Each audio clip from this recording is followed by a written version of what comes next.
వాజీ news కి స్వాగతం. నా పేరు మీనా కుంతల. ముందుగా వాజీ హెడ్లైన్స్. ప్రశాంతంగా ముగిసిన ఉత్తరాంధ్ర ఉపాధ్యాయ ఎమ్మెల్సీ ఎన్నికలు. విశాఖ జిల్లాలో 89% జరిగిన పోలింగ్.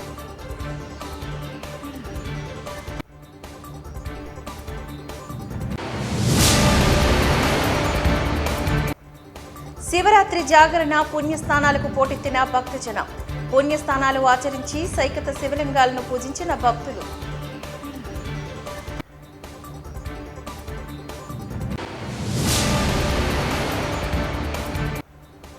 కేజీహెచ్లో శిశువుల మార్పిడి కలకలంపై స్పందించిన సూపరింటెండెంట్. ఆయా తప్పుడు సమాచారం ఇచ్చారే తప్ప శిశు మార్పిడి జరగలేదని స్పష్టం చేసిన డాక్టర్ శివానంద, శిశువు తండ్రి మురళి. ఇక డీటెయిల్స్ చూద్దాం. ఉత్తరాంధ్ర ఉపాధ్యాయ ఎమ్మెల్సీ ఎన్నికల పోలింగ్ ప్రశాంతంగా సాగిందని జిల్లా రిటర్నింగ్ అధికారి కలెక్టర్ ఎంఎం హరీంద్ర ప్రసాద్ తెలియజేశారు. ప్రతి పోలీస్ స్టేషన్ వద్ద పటిష్ట బందోబస్తును ఏర్పాట్లు చేసి ఓటర్లకు ఎటువంటి ఇబ్బందులు కలగకుండా తగు జాగ్రత్తలు తీసుకున్నామని చెప్పారు. జిల్లాలోని అన్ని పోలింగ్ కేంద్రాల వద్ద ఆయన పర్యవేక్షించారు. నగరంలోని అన్ని పోలింగ్ కేంద్రాల వద్ద ప్రత్యేకంగా పర్యటించి ఎప్పటికప్పుడు పోలింగ్ విధానాన్ని ఆయన పరిశీలించారు. కాగా ఉత్తరాంధ్ర 6 జిల్లాల పరిధిలోని పోలింగ్ సమయానికి ఓటింగ్ శాతం 92.39గాను నమోదైంది. అదేవిధంగా విశాఖ జిల్లాలోని ముగిసిన పోలింగ్ సాయంత్రం 4 గంటల సమయానికి 87.30% చేరుకుంది.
ఈరోజు 27వ తారీఖు ఫిబ్రవరి నెల ఉత్తరాంధ్ర సంబంధించిన 3 ఉమ్మడి జిల్లా ఎమ్మెల్సీ టీచర్స్ ఎన్నికలు సజావుగా జరుగుతున్నది. ఈరోజు 8 గంటలకు ప్రారంభమైన ఎన్నికల్లో 123 పోలింగ్ కేంద్రాలు 6 జిల్లాల్లో ఈ ఎన్నికలు అనేది జరుగుతున్నది. ఈ ఎన్నికల్లో 10 మంది బరిలో ఉన్నారు కంటెస్టెంట్స్. దాదాపు 22,493 టీచర్స్ ఎలక్టర్స్గా దీంట్లో పాల్గొంటున్నారు. ఈరోజు 8 గంటలకు ప్రారంభమైన ఎన్నికల్లో ఇప్పుడు దాదాపు నేను వచ్చిన పోలింగ్ కేంద్రాల్లో చూస్తే 750 చిల్లర ఓట్లు ఇప్పటికే దాదాపు 50 ఓట్ల దాకా నమోదు కాబడింది. 5 to 6% అని మనం చెప్పవచ్చు. ఓటింగ్ కొద్దిగా బ్రిస్క్గానే మొదలైంది. సో రాబోయే సమయంలో ఇంకా వేగవంతంగా జరుగుతుంది. మేము అంచనా వేస్తున్నది ఏంటంటే దాదాపు 90% దాకా పోలింగ్ జరిగే అవకాశం అనేది ఉంది. అదేవిధంగా అన్ని పోలింగ్ కేంద్రాల్లో కూడా సదుపాయాలు ఏర్పాటు చేయడం జరిగింది. వాళ్ళకి మంచినీళ్ళు కానీ వెయిటింగ్ స్పేస్ కానీ ఏర్పాటు చేయడం జరిగింది. పోలింగ్ సిబ్బంది కూడా పటిష్టంగా ఈ పోలింగ్ నిర్వహించడానికి ట్రైనింగ్ ఇచ్చి వాళ్ళు సమయానికి కూడా ప్రారంభించడం జరిగింది. సో కంటెస్టెంట్స్ యొక్క సహకారంతో ఈ ఎన్నికల్ని చాలా ఫేర్ అండ్ ట్రాన్స్పరెంట్గా చేయాలని అనుకుంటున్నాము. ఈరోజు ఎన్నికలు అవ్వగానే 3వ తారీఖు దీని ఎన్నికలకు సంబంధించిన కౌంటింగ్ ప్రక్రియ జరుగుతుంది. ఉత్తరాంధ్ర ఉపాధ్యాయ ఎమ్మెల్సీ ఎన్నికల్లో భాగంగా విశాఖలో ఏయూ హైస్కూల్ వద్ద ఏర్పాటు చేసిన పోలింగ్ కేంద్ర ఆవరణలో పోటీ చేసిన అభ్యర్థులు మద్దతుదారులు ఎన్నికల ప్రశాంతంగా జరిగేందుకు గాను అనుకూలంగా తమ వంతు సహాయాన్ని అందించారు. కూటమి అభ్యర్థి రఘువర్మకు మద్దతుగా మొదటి ప్రాధాన్యత ఓటును వేయాలని కోరారు. అదేవిధంగా ఓటర్ల సందేహాలకు సమాధానాలు ఇస్తూ ప్రశాంతంగా ఎన్నికలు ముగిసేందుకు సహకరించారు. అదేవిధంగా పీడీఎఫ్ అభ్యర్థి కోరెడ్ల విజయ్ గౌరీ మద్దతుదారులు తమ మద్దతును తెలియజేస్తూ పరిసర ప్రాంతాల్లో ఓటర్లను ఉత్సాహపరిచారు. ఎన్నికలు సజావుగా జరిగేందుకు ఎవరికి వారు ప్రజాస్వామ్యబద్ధంగా సహకారాన్ని అందించాము అంటూ తెలిపారు.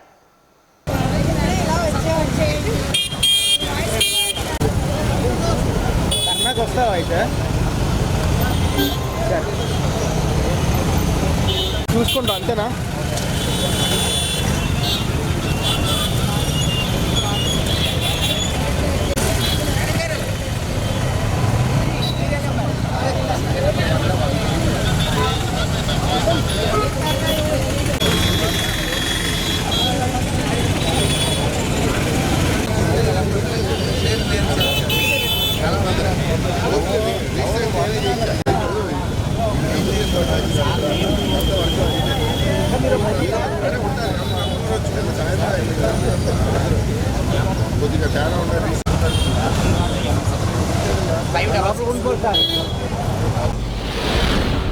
ఉపాధ్యాయ ఎమ్మెల్సీ ఎలక్షన్స్లో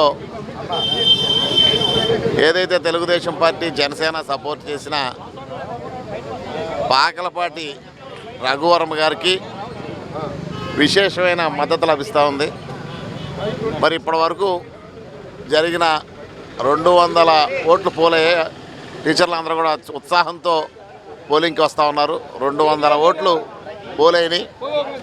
అందులో మోర్ దాన్ 50% మాకు తెలిసి పాకలపాటి రఘువరమ్మ గారికి పోలైనట్టు అంచనాలు చెబుతున్నాయి. ఈరోజు పీడిఎఫ్ అనేది ప్రజల పక్షాన ఉద్యోగుల పక్షాన నిలబడే సంఘం పోరాటం చేసేది.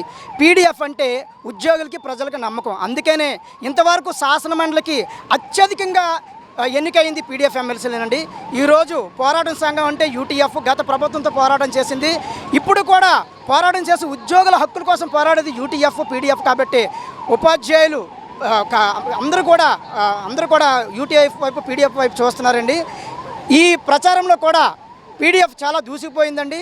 మహిళా ఓటర్లు కానీ ప్రతి ఒక్కరు కూడా పీడిఎఫ్ వైపు చూస్తున్నారు. కళలను కళాకారులను ప్రోత్సహించడం ఆదరించడంలోని కేంద్ర మాజీ మంత్రి టి సుబ్బిరామరెడ్డి తీరు ప్రత్యేకమని ప్రముఖ హాస్యనటుడు పద్మశ్రీ బ్రహ్మానందం కొనియాడారు. మహాశివరాత్రి పుణ్యదినాన్ని పురస్కరించుకుని విశాఖ సాగర తీరంలో 40వ మహాకుంభాభిషేకాన్ని నిర్వహించారు. 1,08,00,000 శివలింగాలతో ప్రియాగా కుంభమేళ జనాలతోని నగర ప్రజలందరూ అభిషేకించిన అనంతరం సాయంత్రం 4:30 హోమం, మధ్యాహ్నం 3 గంటలకు స్వామివారి కళ్యాణం అంగరంగ వైభవంగా నిర్వహించారు. కార్యక్రమంలో భాగంగా ప్రముఖ హాస్యనటులు బ్రహ్మానందం, అవధాని మాడుగుల నాగఫణి శర్మను టీఎస్ఆర్ ఘనంగా సత్కరించారు.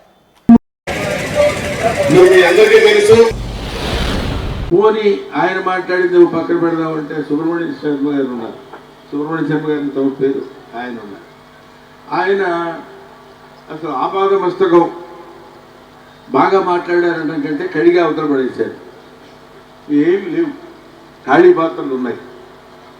సృష్టించగలిగిన శక్తి ఉన్నవాడు కాబట్టి నాగఫణి శర్మ గారు ఆయన ఏదైనా అక్షయ పాత్ర నుంచి సృష్టించి మాట్లాడగలరు. మాబోట్ల పరిస్థితి ఏమని చెప్పండి. అయినా నేను ముందుగా ముఖ్యంగా చెప్పవలసినటువంటి విషయం ఏంటంటే సుబ్బరామరెడ్డి గారు అనేటువంటి వ్యక్తి, ఆయన గురించి ఎంత చెప్పినా తినిన అన్నమే తిందుముగాక, చేసిన సంసారమే చేయుదుముగాక, తనదైన అనుభూతి తనది కానీ అన్నాడు. ఎన్నిసార్లు చేసినా, ఎన్నిసార్లు మాట్లాడుకున్నా, ఎన్నిసార్లు చెప్పుకున్నా సుబ్బరామరెడ్డి గారి గురించి పోయిన సంవత్సరం చేసుకున్నాం కదా, ఈ సంవత్సరం ఉగాది పండుగ మానేస్తావా, వినాయక చవితి మానేస్తావా, శ్రీరామరావు మానేస్తావా, ముక్కోటి ఏకాదశి మానేస్తావా, ప్రతి సంవత్సరం జరుగుతూనే ఉంటుంది. ఆయన గురించి ఎన్నిసార్లు మనం చెప్పుకోవాల్సినటువంటి అంతటి సత్తా ఉన్నటువంటి మనిషి సుబ్బరామరెడ్డి గారు.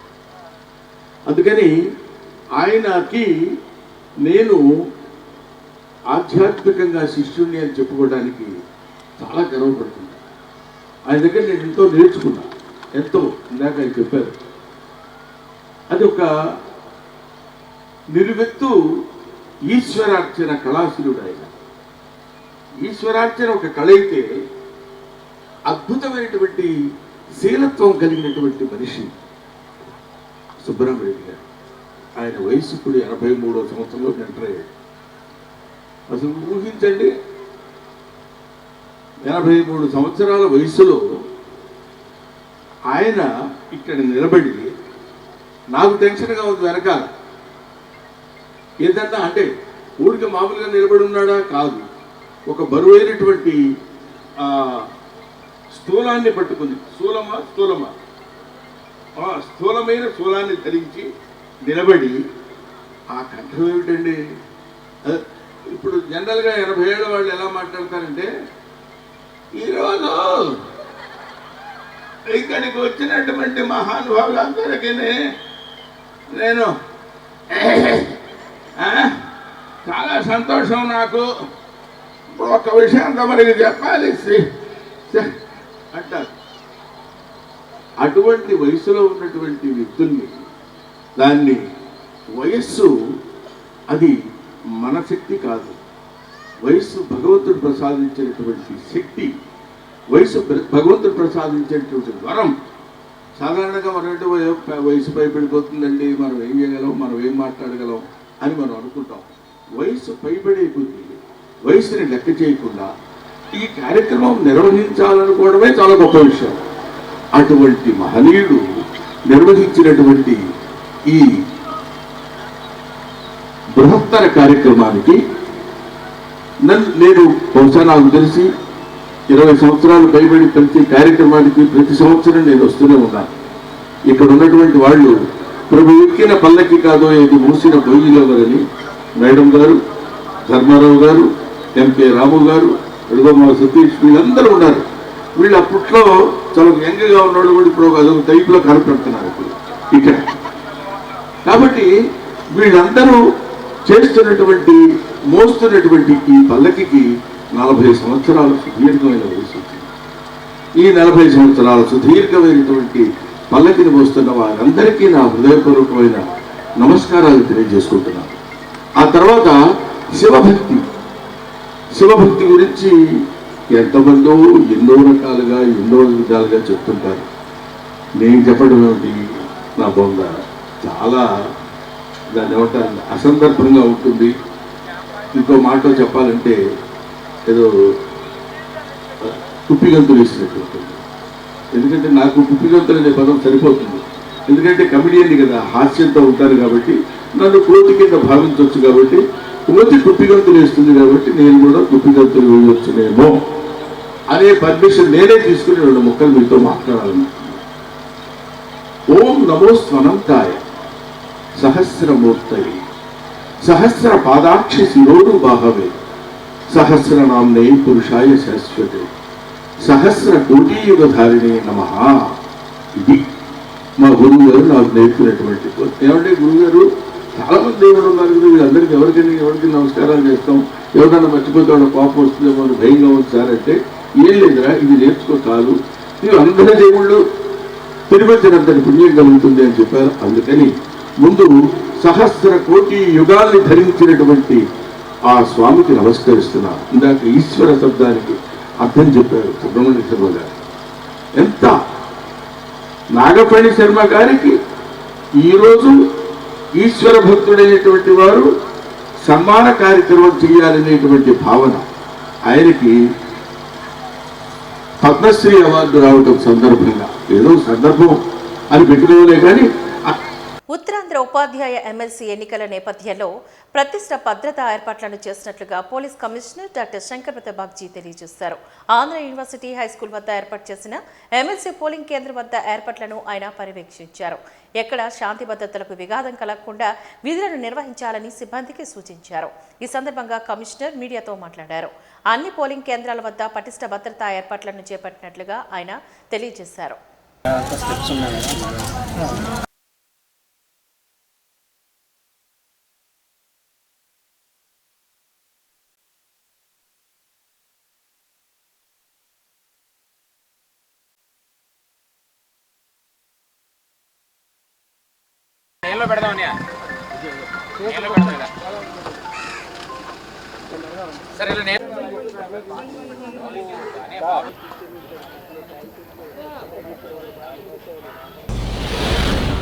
టీచర్స్ ఎమ్మెల్సీ ఎలక్షన్ జరుగుతున్నాయి. 13 సెంటర్స్ ఉన్నాయి. నేను పొద్దున నుండి తిరుగుతున్నా, అన్ని చోట్ల ఫ్రీ అండ్ ఫేర్ పోలింగ్ జరుగుతున్నది.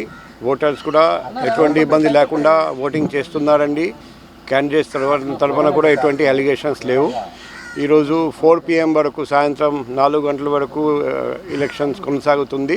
పోలీస్ ప్రతి చోట మంచిగా బందోబస్తు ఏర్పాటు చేసుకున్నారు. ఎటువంటి అవాంఛనీయ సంఘటన జరగనీయకుండా 3 tier సెక్యూరిటీ ఉంటుంది. మనకు తెలుసు, inner layer local police, civil police, then middle layer AR, outer layer APSP, అలాగే చేస్తాం. గట్టి బందోబస్తు ఏర్పాటు చేస్తాం. తూర్పు నియోజకవర్గంలోని శివభక్తులకు ప్రసాద వితరణ కార్యక్రమాన్ని నిర్వహించడం ఆనవాయితీగా వస్తుంది అని టీడీపీ తూర్పు నియోజకవర్గ నాయకులు బైరెడ్డి పోతంరెడ్డి తెలియజేశారు. మహాశివరాత్రి పర్వదినం సందర్భంగా జాలారిపేటలో ఆలయం వద్ద పుణ్యస్నానాలు ఆచరించి వచ్చిన భక్తులకు ప్రసాద పంపిణీ కార్యక్రమాన్ని చేపట్టారు. ఈ సందర్భంగా పోతంరెడ్డి మాట్లాడుతూ మహాశివరాత్రి పర్వదినాన జాగరణ, ఉపవాసం వంటి పవిత్ర కార్యక్రమాలను నిర్వహిస్తూ భక్తులు పుణ్యస్నానాలు ఆచరించి సేద తీరేందుకు వీలుగా పలు సేవా కార్యక్రమాలు నిర్వహించడం తమకు ఆనందాన్నిస్తోందంటూ తెలియజేశారు. సేవా కార్యక్రమాలు తూర్పు నియోజకవర్గ శాసనసభ్యులు వెలగపూడి రామకృష్ణబాబు, రాష్ట్ర నాయకులు చోడే పట్టాభిరామ్ తదితర నేతృత్వాల్లో నిర్విరామంగా కొనసాగుతున్నందుకు కృతజ్ఞతలు తెలిపారు.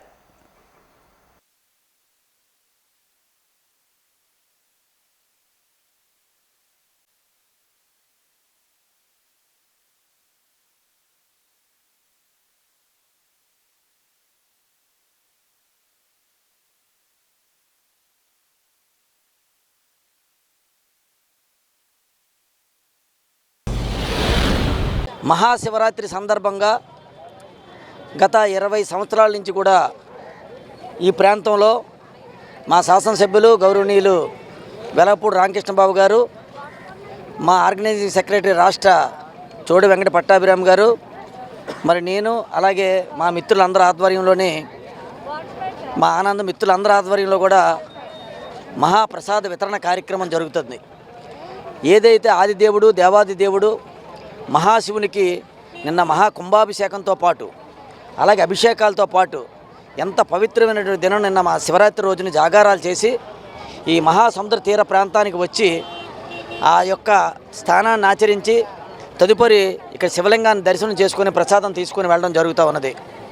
ఏదైతే ఈ యొక్క కూటమి ప్రభుత్వంలో మరి పేద, బడుగు, బలహీన వర్గాల ప్రజలు అన్ని రంగాల్లో కూడా సుభిక్షంగా ఉండాలని, అలాగే రాష్ట్రం కూడా మరి చంద్రబాబు నాయుడు, అలాగే పవన్ కళ్యాణ్, అలాగే బీజేపీ ఆధ్వర్యంలో కూడా రాష్ట్ర ప్రజలు కూడా మరి ముందంజలో ఉండి వాళ్ళ కష్టాలు, నష్టాలు, బాధలు కూడా ఆ ఆదిదేవుడు తీర్చాలని, ఏదైతే ఈ యొక్క భక్తులు మరి తండోపతండాలుగా సముద్రశాసన ఆచరించడం జరుగుతూ ఉన్నదో ఆ వారి అందరి కుటుంబాల మీద కూడా ఆ భగవంతుడి ఆశీస్సులు ఉండాలని మీ ద్వారా నేను తెలియజేసుకుంటా ఉన్నాను. ఉపాధ్యాయ ఎమ్మెల్సీ ఎన్నికల పోలింగ్ సరళిని భీమిలి ఎమ్మెల్యే గంటా శ్రీనివాసరావు గురువారం పరిశీలించారు. అందులో భాగంగా చంద్రపాలెం హైస్కూల్లోని పోలింగ్ కేంద్రాన్ని సందర్శించారు. కూటమి బలపరిచిన అభ్యర్థి పాకలపాటి రఘువర్మకు మద్దతుగా చంద్రపాలెం, భీమిలి ప్రాంతాల్లో ఏర్పాటు చేసిన శిబిరాల వద్ద పార్టీ నాయకులతో కొంతసేపు ఆయన మాట్లాడారు. ఎలాంటి లోటుపాట్లు లేకుండా ఏర్పాట్లు చేయాలి అంటూ ఆయన సూచించారు. భీమిలి జెడ్పీటీసీ గాడి వెంకటప్పడు, భీమిలి పార్టీ అధ్యక్షుడు డిఏఎన్ రాజు, పిల్లా వెంకటరావు, మొల్లి లక్ష్మణరావు, మన్యాల సోంబాబు, గరె గురునాథు తదితరులు ఈ కార్యక్రమంలో పాల్గొన్నారు.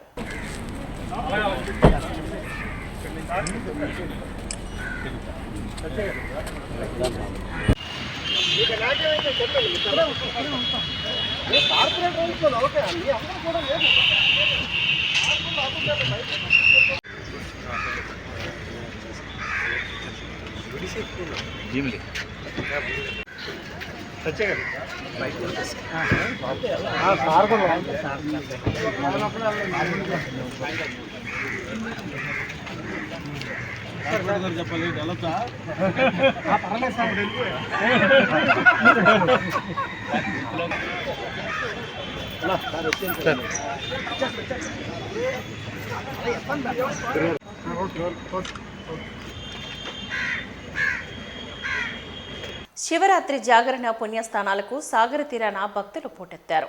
విశాఖ సాగర తీరంలో భక్తజనం స్నానాలు ఆచరించి ఇసుకలో సైకత శివలింగాలను నిర్మించుకుని పూజలు చేశారు. చిన్న పెద్ద యువత కేరింతలు కొడుతూ నమశివాయ అంటూ హోరెత్తించారు. సముద్రం తీరం వెంబడి RK beach, Tenneti park, Seethakonda, Rushikonda, Thotlakonda, Bheemili తీరాల్లో భక్తి శ్రద్ధలతో శివరాత్రి స్నానాలు ఆచరించారు భక్తులు.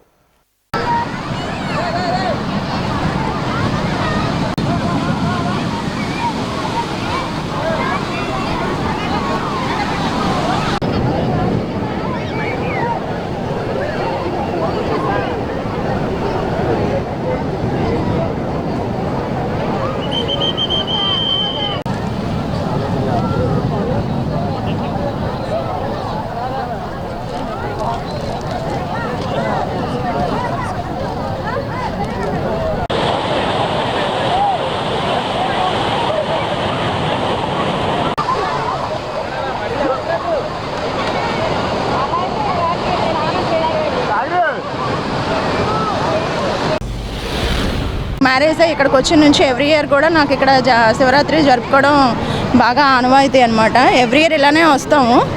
దట్టు శివరాత్రి అయిపోయిన మరుసటి రోజు ఇక్కడ బీచ్ స్నానాలకు వస్తాం అనమాట. మా ఫ్యామిలీ మొత్తం వస్తాం అనమాట. కానీ ఏర్పాట్లు కూడా ఈసారి బాగానే చేశారు. ఎక్కడ పడితే అక్కడ గజయితగాళ్ళు అందరూ ఉన్నారు. సో కొంచెం ధైర్యంగా బీచ్లోకి వెళ్ళి హ్యాపీగా ఎంజాయ్ చేసి వస్తున్నాం అనమాట. Thank you. మేము లాస్ట్ 10 years నుంచి వస్తున్నామండి. ఈ సంవత్సరం బాగుందండి. ఇక్కడ శివలింగం పెట్టారు, చాలా ఏర్పాట్లు చేశారు.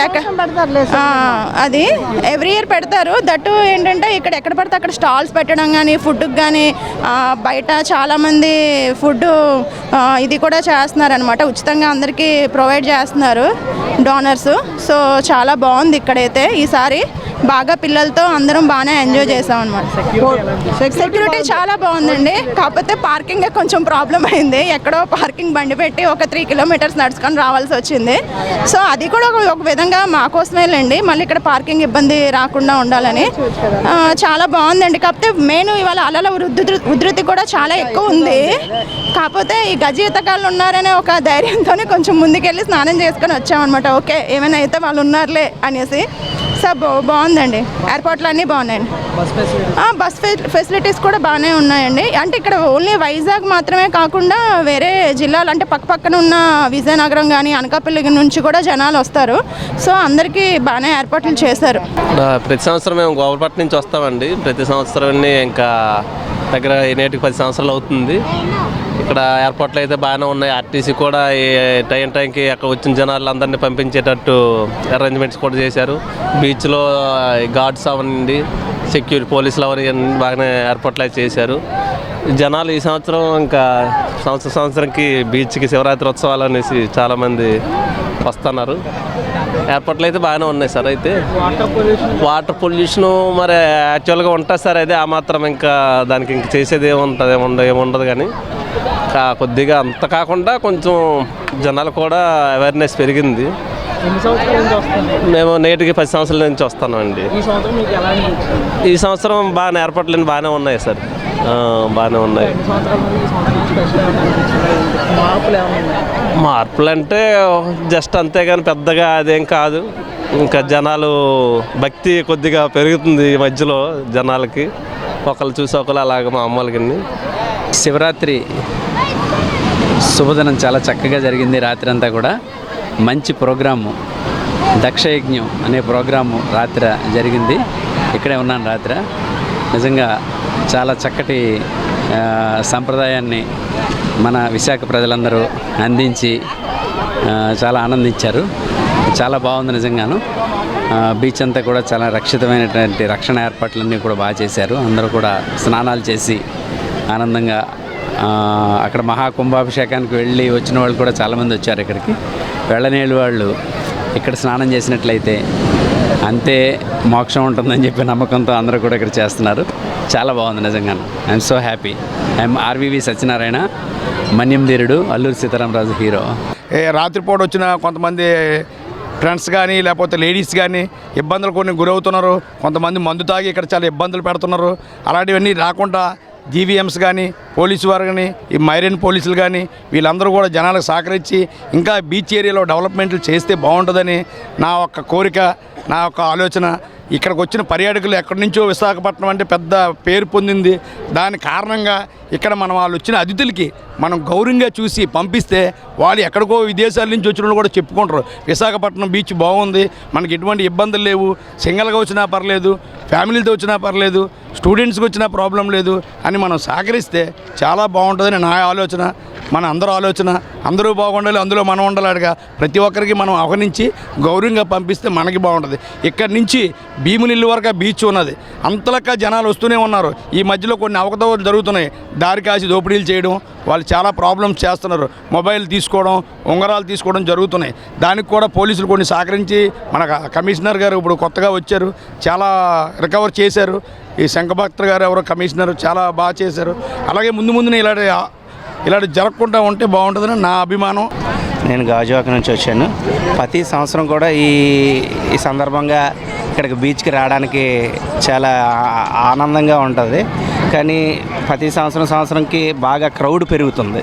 చాలా మంది రావడం కానీ అలాగే కొన్ని ఎక్కడికక్కడికి సెక్యూరిటీ కానీ అది బాగా ఏర్పాటు చేశారు. అంతా బాగానే ఉంది. నేను 4-5 ఇయర్స్ నుంచి వస్తున్నాను కంటిన్యూస్గా ప్రతి ఇయర్. చాలా ఆనందంగా ఉంది. అదే సంవత్సరంకి మంచి ఇంప్రూవ్మెంట్, అంటే మంచి జనాల్లో ఇది. అలాగే మేబీ ఎక్కడికెక్కడికి బార్గేట్స్ ఇవన్నీ పెట్టడం, అంత వాటర్ సప్లై కానీ అన్ని విధాలుగా బాగానే ఉంది. కొత్తగా అంటే ఏమీ నాకేం అనిపించలేదు. ఎప్పుడు ఎలా ఉందో అదే అలాగే అనిపిస్తుంది.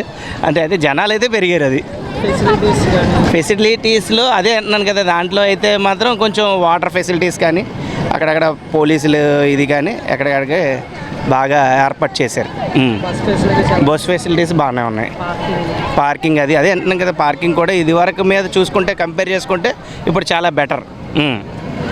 అదే ట్రాఫిక్ రూల్స్ కానీ అవి చాలా బాగా ఏర్పాటు చేశారు. ఎక్కడికెక్కడికి ప్రతి 10 మీటర్స్కి ఒక్కొక్క కానిస్టేబుల్ కానీ పోలీసులు కానీ ఇది ఉండడం కానీ లైఫ్ గార్డ్స్ వీళ్ళందరూ ఉండడం చాలా. మార్చి 2వ తేదీన రాజమండ్రి పుష్కరాల రేవు వద్ద ఐఎఫ్టియు రాష్ట్ర స్థాయి విలీన సభ జరుగుతున్న నేపథ్యంలో విజయవంతం చేయాలి అంటూ ఐఎఫ్టియు నాయకులు ప్రసాద్ పోలకి పిలుపునిచ్చారు. ఈ సందర్భంగా జీవీఎంసీ గాంధీ విగ్రహం వద్ద పోస్టర్ను ఆవిష్కరించారు. ఈ సందర్భంగా వారు మాట్లాడుతూ విలీన సభలో 2 విప్లవ సంఘాల నాయకులతో కలిసి భవిష్యత్తు కార్యాచరణపై చర్చించనున్నామని అన్నారు. ఇరువుగల నాయకులు తీర్మానం చేసిన విధి విధానాలతో భవిష్యత్తు పోరాటాలతో హక్కులను సాధించుకోవాలి అంటూ వారు పిలుపునిచ్చారు.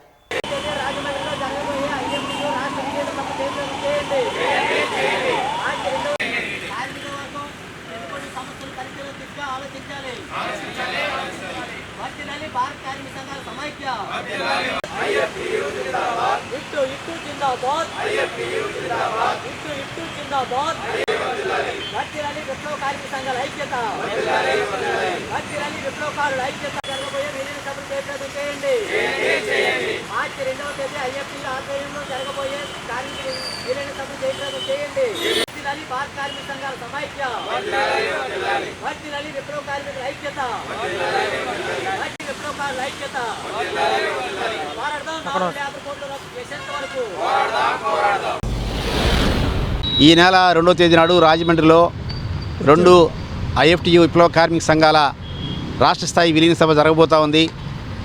ఈ రాష్ట్రంలో 1978లో ఐఎఫ్టియు ఏర్పడి పనిచేస్తుంది. 1978 నుంచి మధ్యలో కొన్ని కారణాల వలన 2 సంస్థలుగా విడిపోయిన పరిస్థితి 2013లో జరిగింది.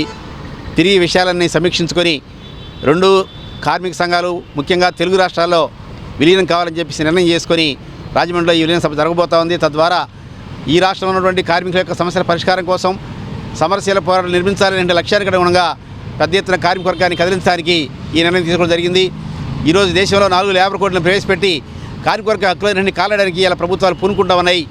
దానికి వ్యతిరేకంగా సమరశీల పోరాటం నిర్మించాల్సిన బాధ్యత అవసరం ఉందని చెప్పేసి ఐఎఫ్టియు జాతీయ కమిటీ పిలుపునిచ్చింది. ఆ పిలుపుని అమలు చేయడంలో మరింత క్రియాశీలకంగా పాల్గొనడానికి కార్మిక వర్గాన్ని కదిలించడానికి గత చరిత్ర ఏదైతుందో ఈ ఐఎఫ్టియుకి ఈ రాష్ట్రంలో నెల్లిమల కార్మిక వర్గాన్ని కదిలించడంలోనూ ఆనాడు ఇచ్చినటువంటి నూతన ఆర్థిక పారిశ్రామిక విధానాలను తిప్పికొట్టడంలోనూ సమరశీల పోరాటం నిర్మించి ఆనాడు వెనక్కొట్టిన పరిస్థితి ఉంది. అంతేకాదు సింగరేణి కార్మిక పోరాటాలను, బీడీ కార్మిక పోరాటాలను అనేక సమరశీల పోరాటాలు నిర్మించి చరిత్ర ఐఎఫ్టీకి ఉంది.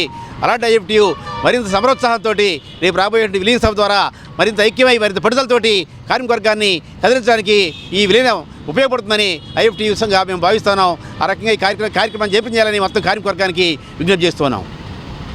హాస్పిటల్ టెండర్కి వచ్చిన వారిని అడ్డుకోవాలని, తరిమి కొట్టాలని కార్మిక నాయకులు పిలుపునిచ్చారు.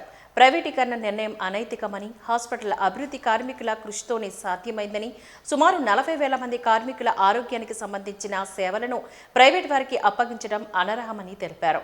పోర్టు హాస్పిటల్ ప్రైవేటీకరణను వ్యతిరేకిస్తూ అక్కేపాలెం వద్ద చేపట్టిన నిరాహార దీక్షలు 150వ రోజుకు చేరుకున్నాయి. ఈ నేపథ్యంలోని కార్మిక నాయకులు మీడియాతో మాట్లాడారు. విశాఖపట్నం పోర్టు విశాఖ అభివృద్ధికి కీలకమని, ప్రతి ఏటా మున్సిపాలిటీకి సగటున 65 కోట్ల రూపాయలు పన్నులు కడుతున్న పోర్టును ప్రైవేట్ వారికి ఇచ్చి దారాదత్తం చేయడం అభివృద్ధికి అడ్డుగా నిలుస్తోందని పేర్కొన్నారు. వాయిదాలు వేయడం కాదు, పూర్తిగా టెండర్లు రద్దు చేయాలని వారు డిమాండ్ చేశారు.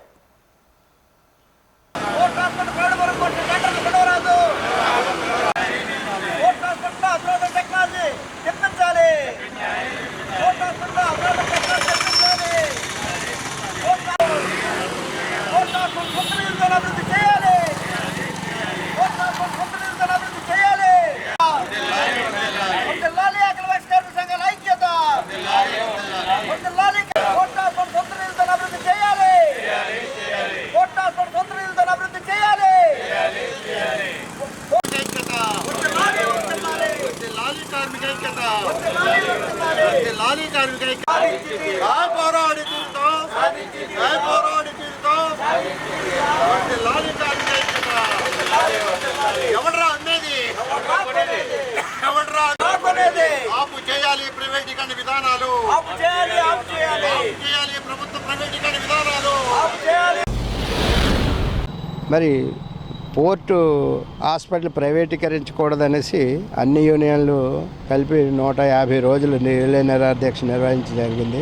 ఈవేళ CIT తరఫున మేము నిరాధ్యక్ష నిర్వర్తిస్తున్నాము. ఎందుకు చేయవలసి వస్తుందంటే పనిచేస్తున్న వాళ్ళు పెన్షనర్స్ కలిపి 40,000 కుటుంబాలు ఉన్నాయి. ఈ 40,000 కుటుంబాలకి పోర్ట్ హాస్పిటల్ మంచి సదుపాయాలు కలిగి చేసినందువల్ల అందరూ ఆరోగ్య ఐశ్వర్యాలతో ఉంటున్నారు.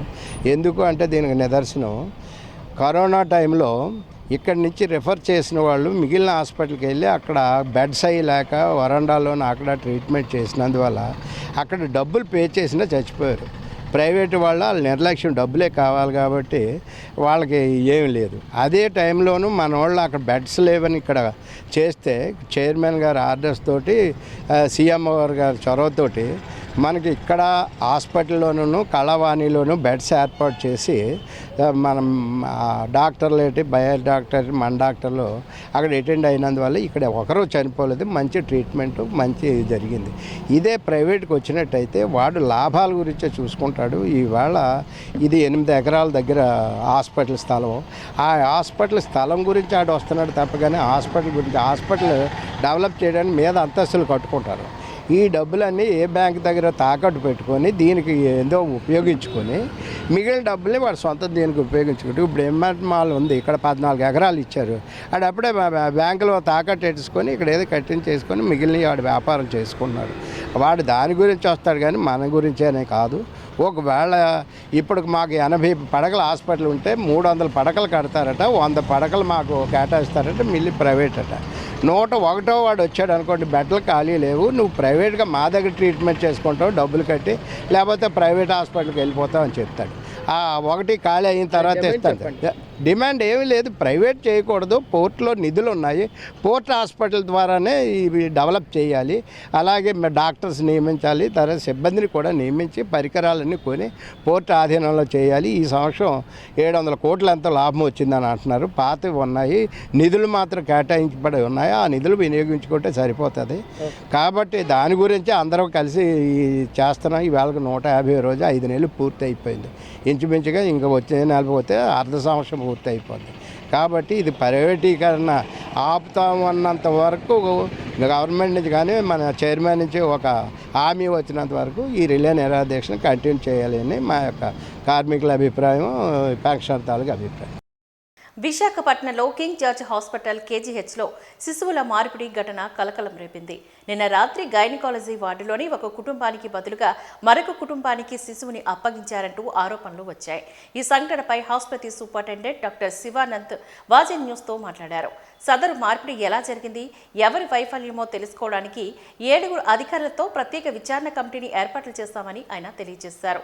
CCTV ఫుటేజీ ఆధారంగా తల్లిదండ్రులతో మాట్లాడామని, కేవలం ఆయా తొందరపాటుతనంతో సంబంధితులకు తప్పుడు సమాచారాన్ని ఇచ్చారే తప్ప బిడ్డ మార్పిడి జరగలేదంటూ స్పష్టం చేశారు. కాగా ఇదే విషయంపై శిశువు తండ్రి మురళి మాట్లాడారు. హాస్పిటల్లో ఎటువంటి తప్పిదాలు జరగలేదని, తాము ఎటువంటి వాగ్వాదానికి దిగలేదని స్పష్టం చేశారు. అత్యవసర పరిస్థితుల్లో నిర్వహించిన సర్జరీలో భాగంగా ఆడ మగ శిశువుల జనన వివరాలను ఆయా తప్పుగా అందించారు అంటూ తెలిపారు. ఈరోజు వార్తల్లో మనకి పుట్టిన బిడ్డలో తారుమారు అనే ఒక వార్త వేయడం అనేది జరిగింది.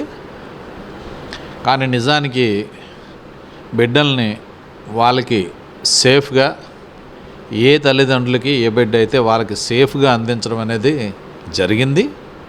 ఇందులో ఏంటంటే మనకి KGHలో మనకు రష్ ఎక్కువగా ఉండేటప్పుడు ఒక బేబీని మనం పుట్టిన తర్వాత ఆ బేబీని ఎవరైతే తల్లి ఉన్నారో, తల్లి మెలకుగానే ఉంటుంది ఆపరేషన్ టేబుల్ మీద, ఆ తల్లికి చూపించి మీకు బేబీ గర్లా బేబీ బాయ్ అనేది తల్లికి చూపించి తల్లి ఛాతీ మీద ఆ బేబీని వేస్తాం. వేసిన తర్వాత ఆ బేబీ ఆ బిడ్డను పట్టుకొని చూసుకొని తల్లి చూసుకున్న తర్వాత ఆ బేబీని ఆ తల్లి పక్కనే పెట్టి మేము బేబీ బాయా లేకపోతే బేబీ గర్ల్ అనేదాన్ని క్లియర్ కట్గా మేము ఫోటో కూడా తీసి అప్పుడు బేబీని బయటికి పంపించడం అనేది జరుగుతుంది. సో ఇది ఎక్కడా తప్పు జరగడానికి ఆస్కారం ఉండదు దీంట్లో. కాకపోతే బేబీని బయటకు వచ్చిన తర్వాత అక్కడ ఇంకొక సర్జరీ కూడా అవుతుంది, అది కూడా ఎమర్జెన్సీ. ఆ ఎమర్జెన్సీ సర్జరీ అక్కడ బేబీని తీసిన తర్వాత ఆవిడని కూడా అక్కడే చూపించాం. ఈ పక్కనున్న మదర్ కూడా ఆవిడకి పుట్టిన బిడ్డ ఎవరు ఏంటి అనేది ఈ పక్కనున్న మదర్ కూడా వినడం అనేది జరిగింది. విన్న తర్వాత ఇక్కడ మనకి ఆ బేబీని వేరే విధాలుగా అటెండెంట్ అనుకొని వీళ్ళు మధ్యలో వెళ్ళి వాళ్ళకి న్యూస్ చెప్పడం అనేది జరిగింది. యాక్చువల్గా బేబీలు ఇద్దరు లోపలే ఉన్నారు, వాళ్ళు న్యూస్ చెప్పడం అనేది జరిగింది. ఇటువంటి జరగడం వల్ల ఏమైందంటే వాళ్ళకి ఆడపిల్లకు బదులు మగపిల్లడు పుట్టాడన్న ఫాల్స్ న్యూస్ వెళ్ళింది. ఆ న్యూస్ వెళ్ళడం వల్ల ఏమైందంటే పిల్లల్ని మనం హ్యాండ్ ఓవర్ చేసేటప్పుడు యూజువల్గా అక్కడ staff nurse CCTV camera footage ఎదురుగుండా వాళ్ళ రిలేటివ్స్ ఫాదర్ ఆర్ మదర్ కానీ వాళ్ళ సొంత వాళ్ళని పిలిచి CCTV ఫుటేజ్ ఎదురుగుండా మాత్రమే బేబీని హ్యాండ్ ఓవర్ చేస్తారు. అది జరగాలి. ఇక్కడ ఏమైందంటే మనం స్టాఫ్ నర్సు చెప్పకుండానే అక్కడ ఉన్న ఆయా ఆ బేబీని వాళ్ళకి హ్యాండ్ ఓవర్ చేయడం అనేది జరిగింది. ఇక్కడ ఇది మిస్టేక్ జరిగింది అంతే. బట్ దానికి మేము తగిన యాక్షన్ ఎవ్రీథింగ్ పనిష్మెంట్ ఇవ్వడం అనేది అయిపోయింది, ఇచ్చాం. అది జరిగిన తర్వాత ముందు వేరే బేబీ అని వాళ్ళకి చెప్పడం అనేది జరిగింది కదా. ఆ చెప్పాక పేషెంట్ తాలూకా రిలేటివ్స్ కొద్దిగా కంగారు పడ్డారు. కంగారు పడిన తర్వాత ఆపరేషన్ చేసిన డాక్టర్ గారు ఇద్దరు తల్లుల్ని అక్కడే కూర్చోబెట్టి, అమ్మ మీకు ఏ బేబీ అని మీ ఛాతీ మీద వేసాం, తీసిన వెంటనే మీ ఛాతీ మీద వేసాం. రెండిటికి మధ్యలో 1/2 hour to 40 minutes గ్యాప్ ఉంది. అంటే బేబీ డెలివరీ ఇద్దరు ఒకేసారి అవ్వలేదు. సో డెఫినెట్గా ఒక బేబీని ఎవరి బేబీని వాళ్ళకే హ్యాండ్ ఓవర్ చేయడం అనేది జరిగింది, ఇందులో అనుమానం ఏం లేదు. ఇది జరిగిన తర్వాత మనకేంటంటే వాళ్ళకి హ్యాండ్ ఓవర్ చేసి తర్వాత డాక్టర్ గారు వచ్చి ఈ బేబీ మీది అని ఇద్దరు తల్లులు కూడా అంగీకరించి వాళ్ళకి చెప్పడం అనేది జరిగింది. ఇదంతా జరిగిన విషయం నాకు తర్వాత చెప్పడం అనేది జరిగింది. నా దాకా న్యూస్ లేటుగా వచ్చింది. వచ్చిన వెంటనే ఇమ్మీడియట్గా నేను వాళ్ళ దగ్గరికి వెళ్ళి వాళ్ళతో మాట్లాడి వాళ్ళతో వీడియోస్ కూడా నేను రికార్డ్ చేసి ఉంచాను. ఏమ్మా మీ బేబీ మీకు వచ్చింది కదా, మీ బేబీ మీకు కరెక్టే కదా, మీరు లోపల ఫోటో తీసి మీతో మాట్లాడిచ్చిన బేబీ మీకు హ్యాండ్ ఓవర్ చేశారు, అది కరెక్టే కదా అంటే వాళ్ళు అంగీకరించడం అనేది జరిగింది. ఇక్కడ బేబీ తాలూకు వాళ్ళు ఎవరో గొడవగానే అసలు వాళ్ళు ఏమీ చేయట్లేదు. They are all happy, they are హ్యాపీగా వాళ్ళు వార్డులో ఉన్నారు. సో దీన్ని అంత పెద్ద దీనిలాగా మనం చూడకుండా, కాకపోతే ఇటువంటి సిచ్యువేషన్స్ ఎప్పుడు జరిగినా సీరియస్గా తీసుకోవడం అనేది నాకు అలవాటు. ఇమ్మీడియట్గా నేను కమిటీ వేయడం అనేది జరిగింది. 7గురిని కమిటీ వేసి ఇమ్మీడియట్గా ఎక్కడ పిట్ ఫాల్స్ ఉన్నాయి, ఏంటి, ఎవరు నెగ్లిజెంట్గా ఉన్నారు ఏంటి అనేది మొత్తం అంతా తెలుసుకోమని చెప్పి వేసిన తర్వాత వాళ్ళందరూ ఫైనల్గా స్టాఫ్ నర్సు ప్రమేయం లేకుండా ఈ ఆయా ఆ బేబీని ఇవ్వడం అనేది జరిగింది. అందువలన ఇది జరిగిందని చెప్పని అన్నారు. తర్వాత వెంటనే గుర్తిచ్చారు, మిస్టేక్ అంతా గుర్తించి వాళ్ళు ఎప్పటికప్పుడు అదంతా క్లియర్ కట్గా ఎవరి బేబీలను వాళ్ళకి హ్యాండ్ ఓవర్ చేయడం అనేది జరిగింది. అంతా సుఖాంతంగానే అయ్యింది. నిన్న నైట్ ఏం జరగలేదండి. నిన్న పొద్దున్నే 8ంటికి మా ఆమెను తీసుకెళ్ళారు. లోపలే తీసుకెళ్ళిన తర్వాత ఆమెకన్నా ముందు తర్వాత ఇంకో ఆమెను తీసుకొచ్చారు సీరియస్ తీసుకొస్తాం వల్ల ముందుకు ఆమె చేశారు. ముందుగా ఆమె చేస్తే ఆమె బాబు పుట్టారని ముందు చెప్పాడు. వార్డు ఆయన వచ్చి చెప్పిన తర్వాత బాబుని తీసుకొచ్చి మళ్ళీ మా ఆవిడని పిలిచారు. ముందు అనుకుని మా ఆవిడది అయిపోయింది అనుకుని నాగేశ్వరిది అయిపోయింది, నాగేశ్వరి తాలూకాని మేము వస్తే మా చేతి బాబు నెట్టారు. ఆ బాబు నెడితే ఆ బాబుని పిల్లల డాక్టర్ తీసుకుని ఇదైతే తర్వాత పెద్ద మేడం గారు వెంటనే ఆపరేషన్ చేసిన మేడం గారు వెంటనే యాక్షన్ తీసుకుని నాగేశ్వరి పుట్టిన పాప బాబు కాదని ఆ అమ్మ ఇచ్చారు. అది అమ్మని తీసుకొచ్చి బాబుని అక్కడ సీసీ కెమెరాల ముందే మార్పించారు అంతే మేడం. ఎమర్జెన్సీ వాళ్ళకి ఫస్ట్ బేబీని సిజేరియన్ చేయడం వల్ల ప్రాబ్లం అంతే అదే అంతే మార్పిడేం లేదండి దానికి మాకంతా బాగానే ఉంది. సూపరింటెండెంట్ గారు మిమ్మల్ని కలిసారు? కలిసారంటండి మా వైఫ్ని కలిసి మాట్లాడారంట. మా అత్తగారు ఉన్నారు. నేను ఫోటోలు అవి తీసుకున్నారు అని అన్నారు, అంటే పిల్లల్ని ఇచ్చేటప్పుడు ఫోటోలు తీస్తున్నారు. ఫోటోలు పాప డెలివరీ చేసినప్పుడు పక్కనే ఫోటో తీస్తున్నారండి మా వైఫ్ చెప్పారు నాకు. అదేండి అంటే మీ వైఫ్ అయితే క్లారిటీగానే ఉందండి. మీకు ఇందులో ఏమి డౌట్ లేదండి. కేజీఆర్ శాంతరాంగం మీద ఏం లేదండి. ఏం లేదు మేడం. హ్యాపీ అండి. కొంచెం ఆ బ్లడ్ టెస్ట్లు కూడా అసలే ముచ్చట పెట్టుకుని సరిగ్గా రెస్పాండ్ అవ్వట్లా. మొన్న నైటు మా ఆవిడ సీరియస్గా ఉందని పైకి వెళ్తే ఆయన ఇష్టం వచ్చినట్టు మాట్లాడు, నీకు పడుకుంటాడు, నీకే టైం అదే అనే మాట మాట్లాడు. ఆ రోజే బాధ కలిగింది. అనవసరం గవర్నమెంట్ హాస్పిటల్ వచ్చా ప్రైవేట్ హాస్పిటల్కి వెళ్తే బాగుంటుంది. అదే ఇంకేం లేదు. ఇంకంతా బాగా చూసుకుంటున్నారు మేడం. 27వ వార్డు నెంబరు నైట్ డ్యూటీ చేశాయనండి. బాగా ఇదిగా నీకోసం ఉన్నానా అంది. ఇప్పుడు ఒక మనిషికి ఉందండి సొంత ప్రాణాల మీదకి వస్తాయి. ఓ డాక్టర్ దగ్గరికి వెళ్ళి ఇది చేస్తుంటే ఎట్ట ఉంటుంది మేడం? నీ దగ్గరే ఉన్నానంటే ఒక ప్రాణం విలువ 1 నిమిషం చాలండి. ఆ ప్రాణాలకు కూడా నిర్లక్ష్యంగా అంత ఇదిగా మాట్లాడుతుంటే ఆయన డ్యూటీ టైం అయిపోయిందిలేండి. నైట్ 12 అయిపోయింది మేడం. ఎవరికైనా కోపం వస్తుంది. కాకపోతే కొంచెం ఎక్కువగా మాట్లాడకూడదు. టైం అయిపోయింది బాబు అని మంచిగా చెప్పి సీరియస్గా ఉన్నప్పుడు ఒక రాత్రి చాలండి. అంతేగాని తిడితే బాధేస్తుందండి ఎవరికైనా. అదండి అంతే మేడం, ఇంకేం లేదండి. మొత్తం అయితే బాగుందండి. నెంబర్ 1 చూశారు డాక్టర్లు. ఏంటి 7 నిమిషం చెకప్. ఎక్కడ కూడా గేట్ గార్డ్ కూడా మగవాళ్ళని అలౌ చేయట్లా. బాగా చూస్తున్నారు. అది హ్యాపీ అండి. వాజింగ్ న్యూస్ ముగించే ముందు ముఖ్యాంశాలు మరొక్కసారి చూద్దాం. ప్రశాంతంగా ముగిసిన ఉత్తరాంధ్ర ఉపాధ్యాయ ఎమ్మెల్సీ ఎన్నికలు. విశాఖ జిల్లాలో 89% జరిగిన పోలింగ్.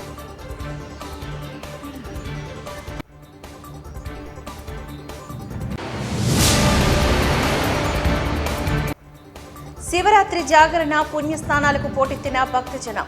పుణ్యస్థానాలు ఆచరించి సైకత శివలింగాలను పూజించిన భక్తులు.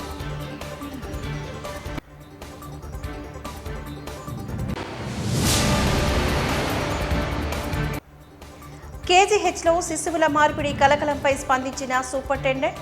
ఆయా తప్పుడు సమాచారం ఇచ్చారే తప్ప శిశు మార్పిడి జరగలేదని స్పష్టం చేసిన డాక్టర్ శివానంద, శిశువు తండ్రి మురళి. వాజింగ్ న్యూస్ ఇంతటితో సమాప్తం. నమస్కారం.